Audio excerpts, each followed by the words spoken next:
Hey, Andrew. Hey, too. Today I want to talk about putting customers first. And what I realized is way back when we talked about wanting to do a product together, we both inherently knew that this was what we were going to do. And it was our first hire, but we never actually said it out loud. Or I don't recall that we said it out loud. Do you? Yeah, I don't know that we did either. I think we just kind of came in and did the thing. It just so happened that I think we got lucky where we had the same type of kind of customer service mentality or mindset where we always were in service of the customer and we would figure out how to do solutions. I think it comes down to, like as consultants, as the type of work that we did consulting and bringing projects to life from basically nothing, from basically an idea that was in somebody's mind, that eventually the types of work that we did with customers just translated really well even into the customer service world, where we were always about solving problems and then working through even difficult conversations that a customer might be bringing up or bringing to the table. And I think even going back a little bit further than that, that we both had customer service backgrounds. My mom had three restaurants and I was a server in all three, and you're at the pharmacy. And I think that some of that trickled into our like when we got quote unquote older in our professional life. But yeah, does anything like ring a bell for you like in those days before you were actually like you're a a working professional? For me, it was, I think I remember someone saying, "How did you do it? You're bussing and you're serving like four different tables and you make it so effortless, right?"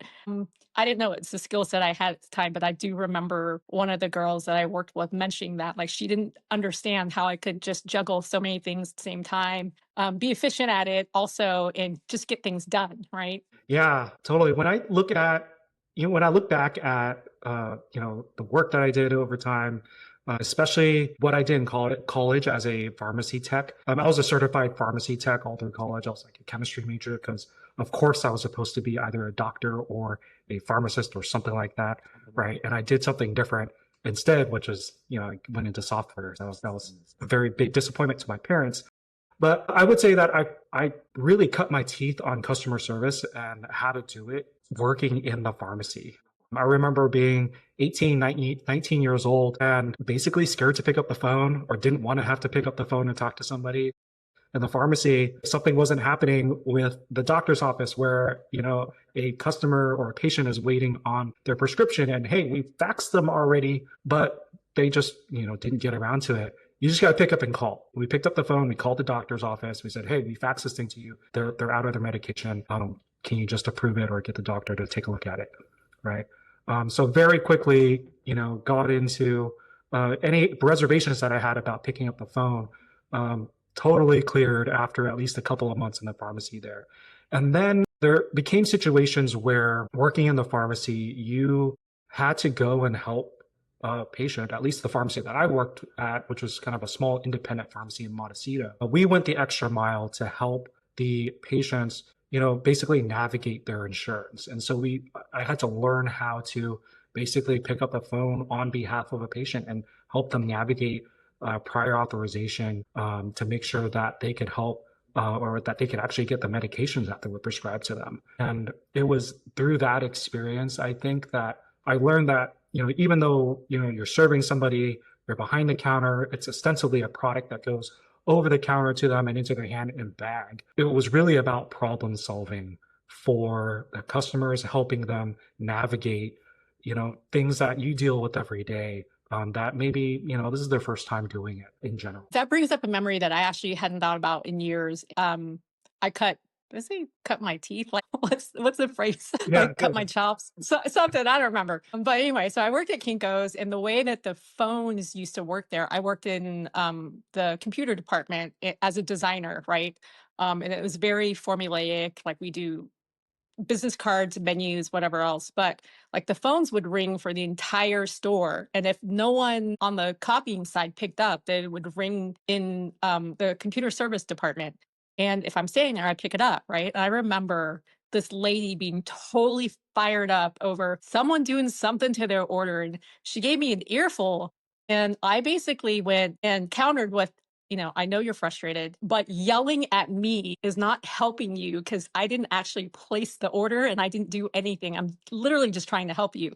And I navigated her down from this place to where the very next day she came in with brownies, looked for me and apologized. I was like able to help her out, diffuse it. And I think like maybe like there's something natural in us from way back when that we've always been these people. So maybe that's why we never even talked about it, because it was just so much inherently already in our personality that this was just a given. And I guess we were lucky too that we at least agreed on that. Yeah, it's an interesting because that I had I would say like a similar story. There was a time at the pharmacy where there was a patient at the pharmacy where we were shipping their medications to them, and this was a medication that they absolutely had to have, right? And when you're shipping, you don't always know if it's going to make it there. And so these prescriptions that we were shipping to her were shipped via FedEx. But for whatever reason, it was a weekend day or something like that. Maybe the next day was Sunday. And FedEx at the time, they didn't deliver on Sundays. And so FedEx wasn't able to make the delivery yet that day. It just didn't make it on their list or something like that. And she was going to be without her meds for, the rest of the weekend. And this was something that we had to figure out a solution for, right? Here's somebody who is entrusting you with their care and you did your end there, but there's a last mile that has to get fulfilled. And that was the time where I learned that you could ask the other person on their line, basically you assemble an impromptu team there. Hey, what are the possible solutions here? Right. I remember being on the phone with the FedEx person at the time, and I said, hey, what could we do there? And she said to me, maybe you could get a courier. I said, oh, I had never even heard of a courier. I was like 19 years old. And I didn't know that was even an option. And so I said, well, could you recommend somebody? And then she did. And then we just paid them the $50. They went on the truck, grabbed it. They sorted out the box, grabbed it. And then in 20 minutes, the prescription was in the patient's hand. And this was somebody who is now not only extremely grateful that we were able to deliver for them, but also, is a customer for life, and who, could have been potentially either in lots of pain or in like a health emergency otherwise if she didn't have her prescription. You always learn, even after all these years. This is a new story for me. I never heard this one from you before. And I heard through the grapevine that you also have one about Oprah that I kind of need to hear. It's not as interesting of a customer service story, but it's just a fun story. But we're in Montecito. Oprah lives, I don't know, somewhere around the block or around the corner or something like that. I didn't know that at the time. I don't know anything as a 19-year-old. And one day, at 6 o'clock, 6 o'clock on the dot, we locked the door so that I could get out there. And at the time I was working, most days of the week. And I wanted to get out the door so I could go to like judo practice. Just as I'm locking the door, somebody knocks there and I open the door and I said, sorry, we're closed. I close the door on her and lock it. And then my colleague sees who it is as she runs by me as I'm walking away. And she says, that's Oprah, you idiot. And then I think, sometimes I think about that and I think about what we do here today with our customers. And we certainly have our VIP customers. Right. We have the merchants that we work with who are our VIPs. Sometimes it's not always what they spend with us. It's not always what plan they're on, or even how long they've been with us. Sometimes it's all about, what kind of relationship we've developed with them over time. Right. The merchants who talk to us, the merchants who help us with case studies, or if they just bring interesting bugs to us. There's nothing that I love more than like interesting bug that we are able to solve and then help them get on their day and smooth out. I think that's something that I wish more people, well, at least with us and our customers, like more people would realize, like we actually love to talk to them. And if they have an issue, we actually love to hear about it and try to solve it, right? Like some people are like, oh, I'm not going to bother with customer service because they're not going to help anyway, or they've been like defeated or deflated by like their experience elsewhere. And they don't feel like reaching out will help solve their problem, right? Mm-hmm. Mm-hmm. And I think that just comes with the territory, but it's kind of unfortunate because I would love to, like, even if we couldn't solve it, I'd love to hear it because maybe we can. Or more importantly, we have done this in the past where we realize they're not thinking about the problem in the same way. And we found like a completely different way to help them solve their problem that they weren't thinking about. And it's just goes back to that, two heads or three heads to solve a problem is better than one, because you may just be stuck in the way that you're thinking about something, and getting a fresh perspective was all you actually really needed. Yeah, sometimes it just takes a different perspective to say, rephrase the question or the problem in a different way in order to find the solution, right? Yeah, absolutely. Do you recall some of our kind of spicier customer service moments while working on Cleverific? I know that we had spicy moments, yes, and I know that you recall them better than me. I don't know why that is, but I definitely feel like you have a memory for these things that I don't have. I have a feeling and I know for a fact. Like I know the one time like there was like the tax issue and someone threatened to sue us. Like that was pretty spicy, right? Hmm. That was really, really early on. And obviously, I know there's like a couple other funny ones that came across our desk as well. Hmm. I mean, we call them internally T3s, and we definitely have had some, like, not I wouldn't say plenty of those, but enough to learn from them. But yeah, I'm not very good with these specific details, or maybe I just want to avoid them and not recall. Yeah, you know what? When I think about the T3s, I do. So we have a process for our customer support where I think this is pretty common. Support teams will often have categorization levels, and they'll have their tier one support, their tier two, and then tier three, right? And so this is where we get these T1s, T2s, and T3s. They don't stand for the Terminator, they stand for just tiers. And so our top tier, our highest level of escalation is a T3. And we have processes in place to handle those and how to get the best how to get the best outcome out of there. Generally, T1s are the types of things that are, hey, how do I do X, Y, or Z? And our Laura and our support team basically fulfills all of those tickets with flying colors. Is anything that could potentially involve a developer or an engineer. Our whole team handles that really, really well. And tier three tickets or T3 tickets, when those kind of come in, those always represent, for us, a T3 is anything that represents somebody who is angry, or they're in a blocker that is an immediate blocker for them that could have wide ranging consequences, either financial or even personal or emotional. We have a process for handling that. The first thing that we do is basically level with them and help them understand that we are there to help them and that we're on their side and that we're working with them to basically resolve the solution. And part of that is making sure that we are highly responsive to whatever it is, whatever their situation is there at that point in time. Oftentimes being really responsive and understanding their emotional state so that you get to de-escalate is basically it turns a T3 into a T1 sometimes. So we've definitely seen that. But then other times, you have to do a little bit more and go the distance where, hey, a fix is going to go out for this within the next 20 minutes. And we've certainly done that before. We've done that before for T1s and T2s too. So, but one of the other things with T3s is we have a little kind of checklist rule there, which is don't go alone on your T3s. Always bring a buddy. So we use the buddy system for that, where when you're responding to a T3, you always respond with somebody so that you can kind of basically the other person will kind of help you because sometimes those are high stakes situations, or somebody said something that gets your emotions going there, and it's really helpful to have a buddy alongside and pair with you on that response to make sure that we have the real goal in mind, which is actually just to help the customer. As far as remembering things, we have like one T3 a year at the most. And so they really just don't happen that often, knock on wood, of course. But I think we've done a really good job with our system and reliability and how we handle support that T3s just really don't happen that often. So sometimes we look at a T3 and, or sometimes we look at that situations and, hey, maybe a customer is frustrated, but it's not necessarily a T3.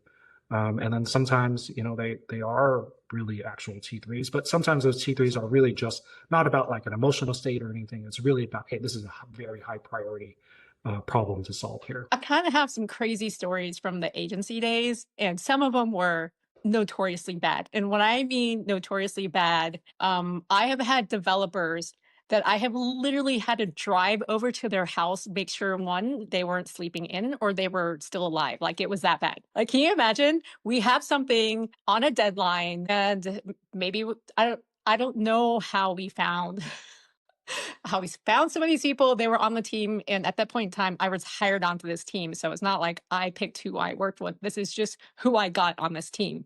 But I remember literally being one of the two designers hopped in a car, went and knocked on the door of a developer's house to see where the project was. It was that bad because we were not getting answers. Like, can you imagine?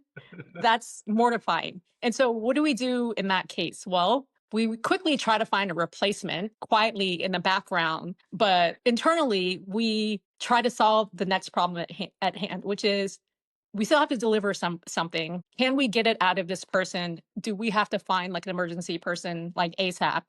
And at the end of the day, you just like when you're in that kind of position, you don't throw a person under the bus. Like you're just busy trying to solve a problem, right? And your problem isn't to blame someone or blame that person. Your problem is to solve the thing that you need to do, which is, hey, I need to deliver this project. I am stuck. I'm stuck with something that is totally out of my control. And what are the ABC options to get this project out the door? Obviously, we have to buy some time. Like that's always the first thing. And unfortunately, you're gonna have to make some stuff up sometimes to buy some time because you can't.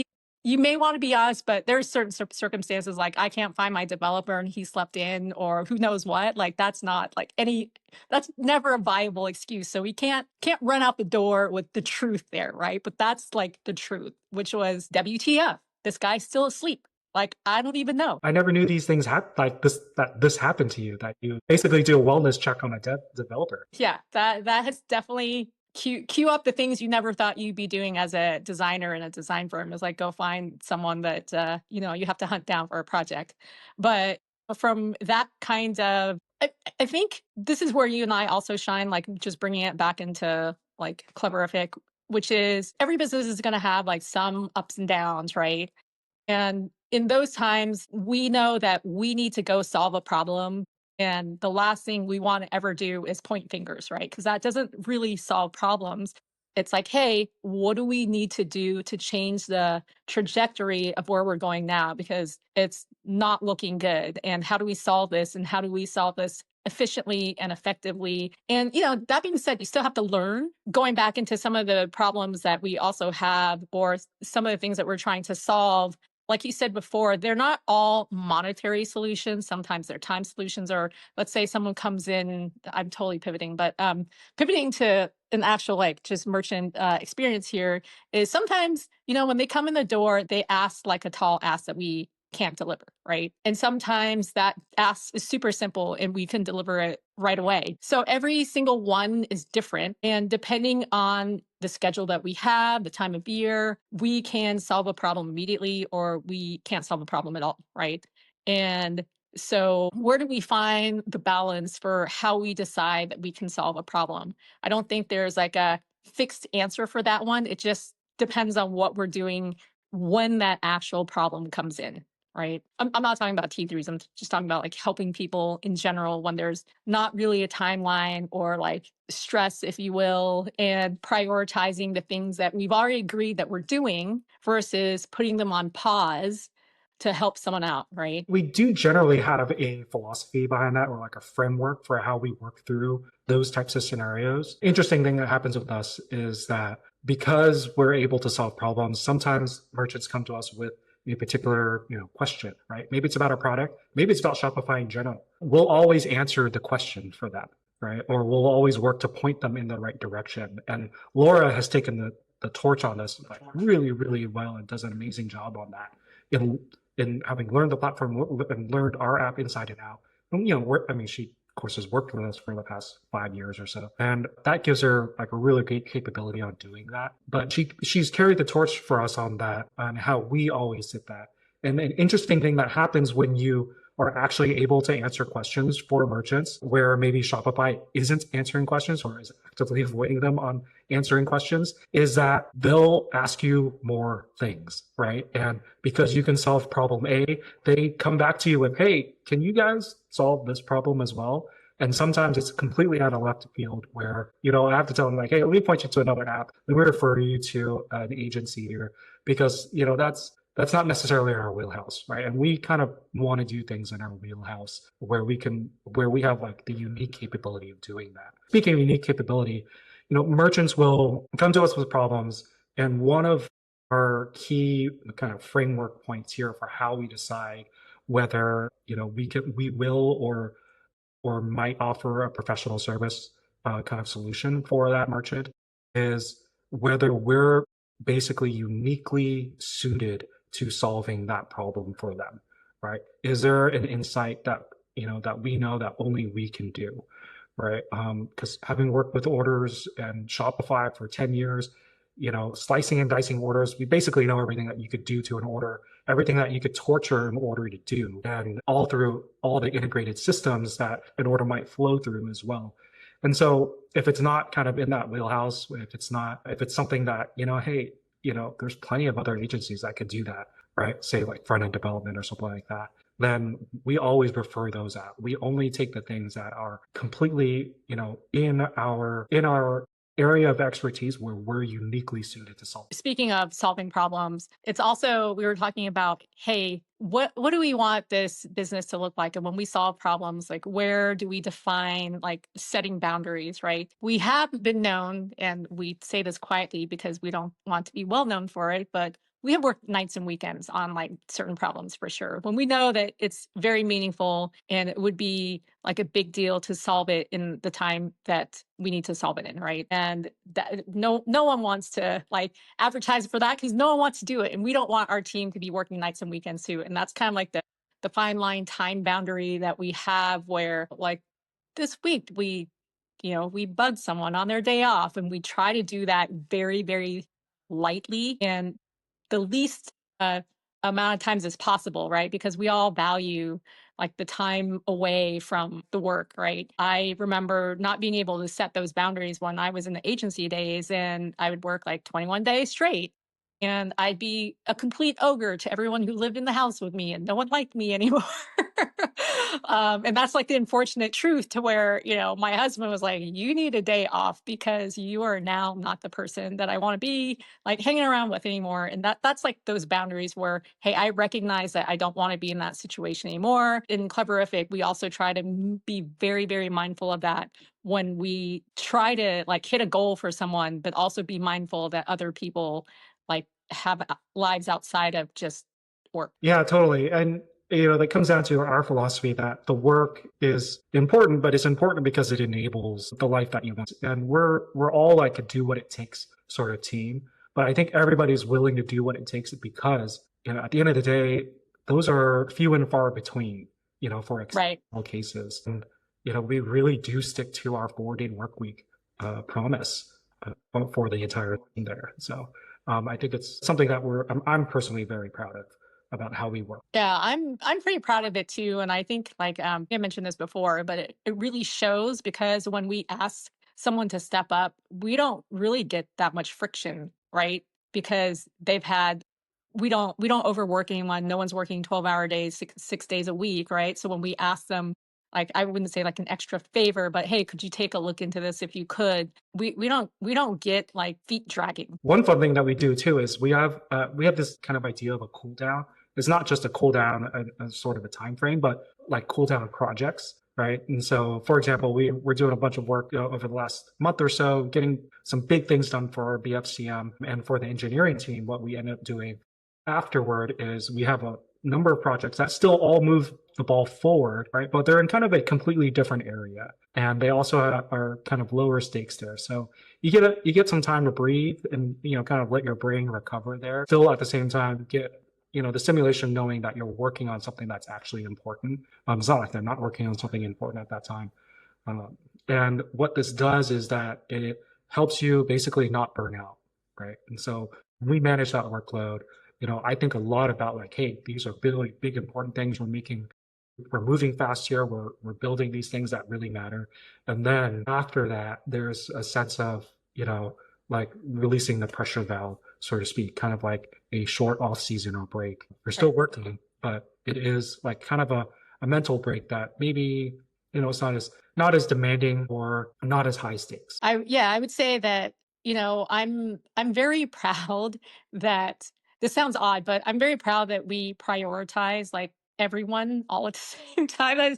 It sounds weird, but like everyone has what they value the most. And we take all of that into consideration, when we try to solve a problem. It's like, okay, like what can we do to move this forward and make like a merchant happy? What can we do at the same time to ensure that the team isn't burnt as we're asking them for like that extra mile? Back to that whole releasing of the pressure valve. It's something that we take into probably like every decision that we do. Like it's natural for us. We don't really think about it anymore. We just kind of do it. And this is like the automatic checklist for ensuring that all these things happen. It's like, hey, have these needs been met? And we're not throwing anyone under the bus while we do it, right? It took us a few years to get customer service right, right? We did a lot of things right, like right off the bat, but it was learning about how to frame messages, right? Tickets, if you will, responses, and so on and so forth in the right manner to de-escalate, right? And to get the information that we needed.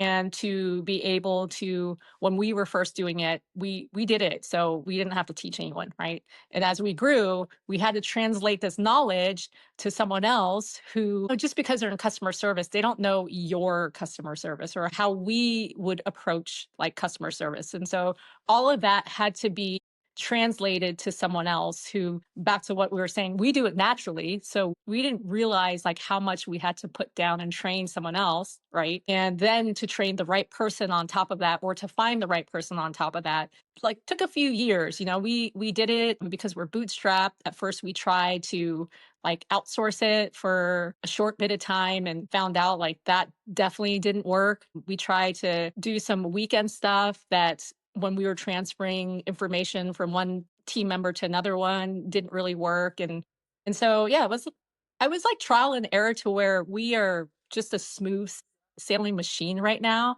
where I feel there's two reasons for that. Customer service team, like Laura specifically, has been with us for 5 years, right? We've built a culture to where, usually customer service is like they can easily burn out because of like the high stress of the job, or usually not being able to provide some relief from the pressure, right? And so when we kind of figured out this formula over time, we knew that we had a successful one because more and more of our team stayed for longer. But like it took us like a bit of fine tuning to get here. Yeah, it certainly did. I remember iterating towards a 4-day work week, and there were some reservations before that, right? And so we ended up with a every other week off for a while.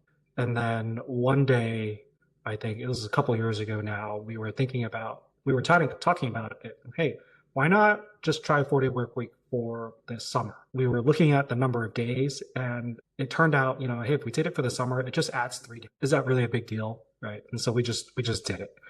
Right. It's something I'm never going to go back from.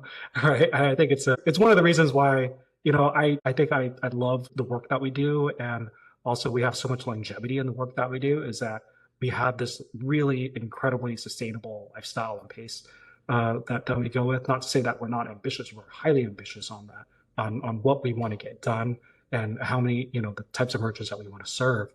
And the level that we want to serve them at. But we're able to do a lot within that amount of time. I think it's in part because, the way that we're able to recharge after the fact. You mentioned something about, kind of weekend support a little bit earlier. Do you remember getting that in place and doing that and the reasons why we did that? Yeah, totally.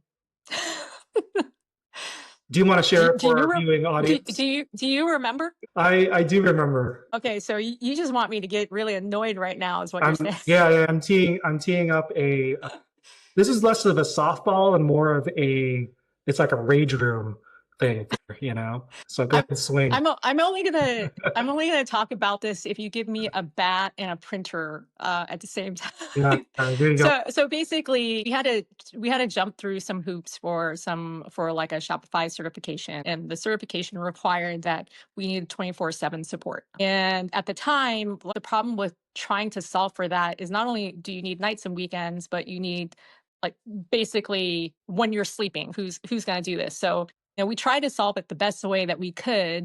And so we had the dedicated standard full-time person.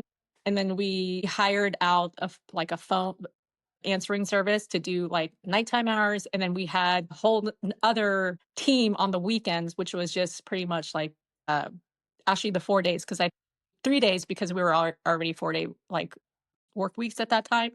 And so I think that's definitely when service suffered a little bit. I know that we got some complaints over like a phone tree, right? Like they didn't get to the right person. And the person who worked on the weekends wasn't as knowledgeable or invested really in the work like our full-time dedicated person. And it kind of shows like the difference. Like you could talk to, for instance, like there's a ticket that would go a few days, right? And you would talk to one person that you really liked on Wednesday, and on Sunday night or Saturday, you would talk to another person that was like, what is this person talking about? Right? Like they're not aligned at all, even though one was trying to pass information to the other one. I think, trying to get this certification and jump through these hoops caused like a lot of friction for us at the point in time in customer service. And it didn't turn out the way that we wanted to because there was to be honest, no clear timelines or follow up with that.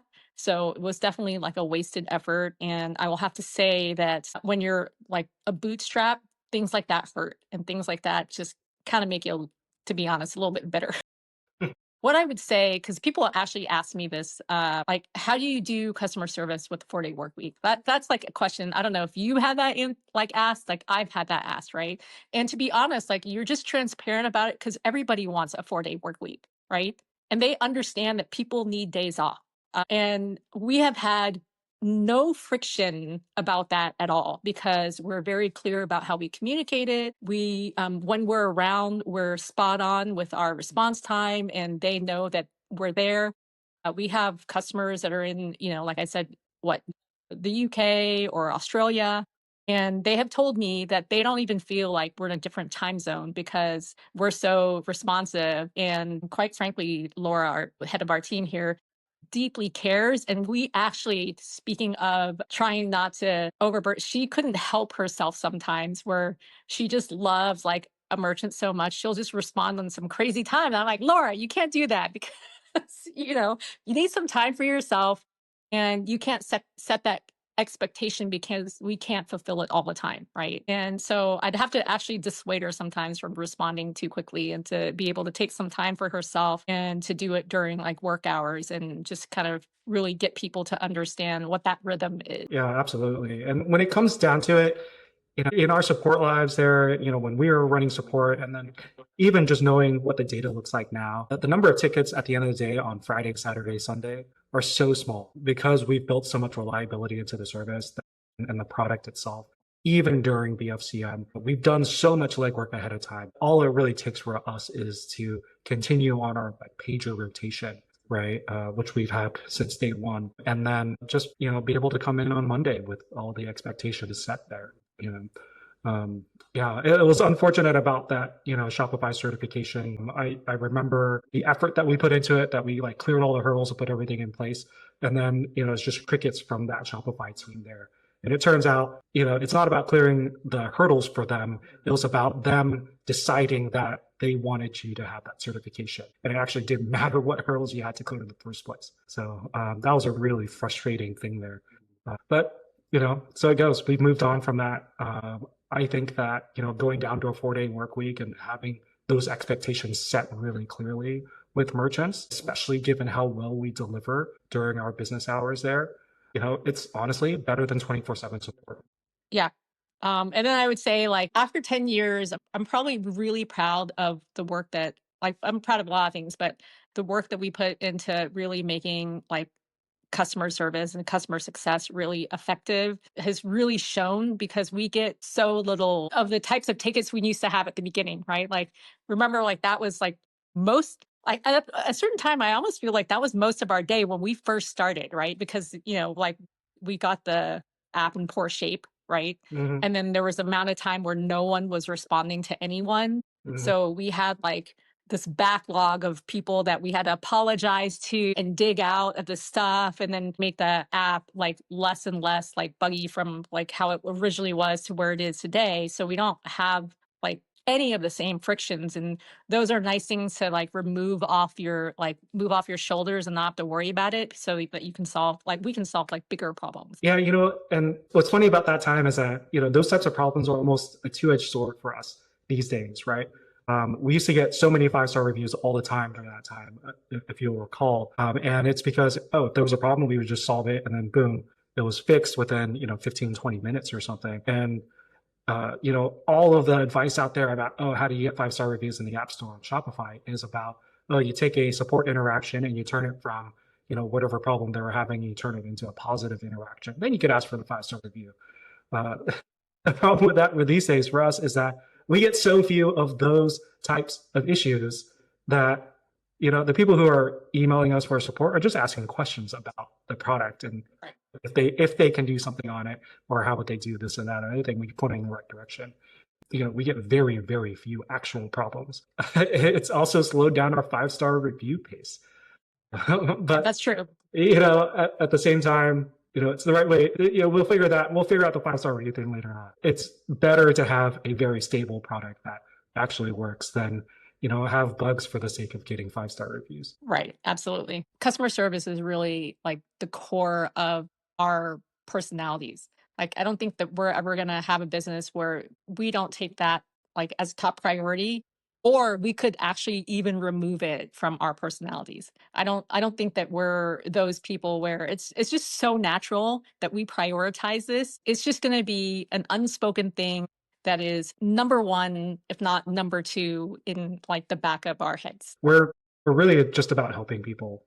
So when we're working with them or whether there's any gain from us about it, that's just what we're. And it was fun talking about, kind of going down memory lane on some of the support issues and how we got to where we were, especially with regards to support there, because it's something that I think because it's in our DNA to just kind of do, and because we've, I feel like we've got it down so well, we don't have to worry about it too much, which is great for the whole business in general. Yeah, and I think like for next time, I think what would be maybe fun to talk about is what kind of service things have you done outside of work for people, i.e., we're a pickle costume. And what I was doing last week when I was just helping a friend, because I think we do that just as much offline as well. You'll find us like picking up helping friends with brands or I was helping a friend with some printmaking for her small shop, right? And just was helping her get her products together. And I helped another friend set up a farm store. And those things are not chores for me. They're just kind of fun, right? Just go out here. It's like